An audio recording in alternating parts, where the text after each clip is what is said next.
Chapter 9 Exercise 12 A 35 microfarad capacitor is needed 35 microfarad ရှိတဲ့ capacitor တစ်လုံးလိုအပ်တယ် but only 10 microfarad capacitor are available ဒါပေမဲ့10 microfarad ရှိတဲ့ capacitor တွေပဲရရှိနိုင်တယ်တဲ့ How should a minimum number of 10 microfarad capacitor be connected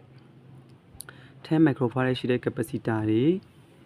minimum number ဆိုအနည်းဆုံးဘယ်နှလုံးဆက်ပေးရမလဲတဲ့ so that the combination had a capacitance of 35 microfarad 35 microfarad ရဖို့အတွက်ဆိုရင်10 microfarad ရှိတဲ့ capacitor တွေအနည်းဆုံးဘယ်နှလုံးဆက်ပေးရမလဲတဲ့အဲ့တော့ဒီမှာ capacitor နှလုံးကို series ဆက်မယ်ကျန်တဲ့ capacitor သုံးလုံးကို parallel ဆက်ပေးမယ်เนาะအဲ့တော့ဒီမှာ5လုံးဆက်ရမှာဆို C1 C2 C3 C4 C5 equal 10 microfarad ဆိုပြီးရေးလိုက်မယ်ပြီးရင် C1 နဲ့ C2 ကို9 and series ဆက်လိုက်မယ်အဲ့တော့ capacitor တွေကို series ဆက်ရင်ဘိုင်ခံပြီးတော့ပေါင်းပေးရတာเนาะအဲ့တော့ 1/C equal 1/C1 plus 1/C2 အဲ့တော့ဒီမှာသူတို့ကိုအစသွင်းတဲ့အခါမှာဒီ microfarad ကို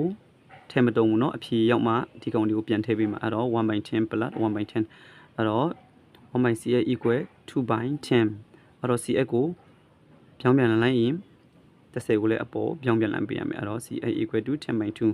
တော့ရှင်းလိုက်တော့5 microfarad ဆိုပြီးတော့မှ microfarad ကိုပြန်ပြီးတော့မှထည့်ပေးမယ်ပြီးရင်နောက် capacitor 3လုံးပေါ့ capacitor 3လုံး capacitor 3လုံးC3 ရယ် C4 ရယ် C5 ရယ်ကို 9 and parallel ဆက်ပေးမယ်เนาะအဲ့တော့ parallel ဆက်ရင် capacitor တွေကို parallel ဆက်ရင်ထည့်ပေါင်းပေးရတာအဲ့တော့ CPU ကိုလိုချင်နေဆိုရင်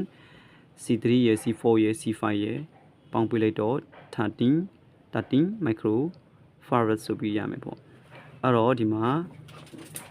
CS ရယ် CP ရယ်ကို parallel ပြန်ပြီးတော့မှဆက်ပေးရမယ်အဲ့တော့စုစုပေါင်း C ကိုလိုချင်နေဆိုရင် CS ရယ် CP ရယ်ကို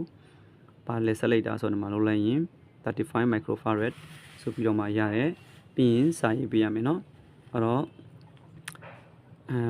10 microfarad capacitor are needed to be obtained 35 microfarad capacitor ရရှိဖို့အတွက်ဆိုရင်10 microfarad ရှိတဲ့ capacitor တွေကို5လုံးဆက်ပေးရမယ်ဆိုပြီးစာရေးပေးရပါမယ်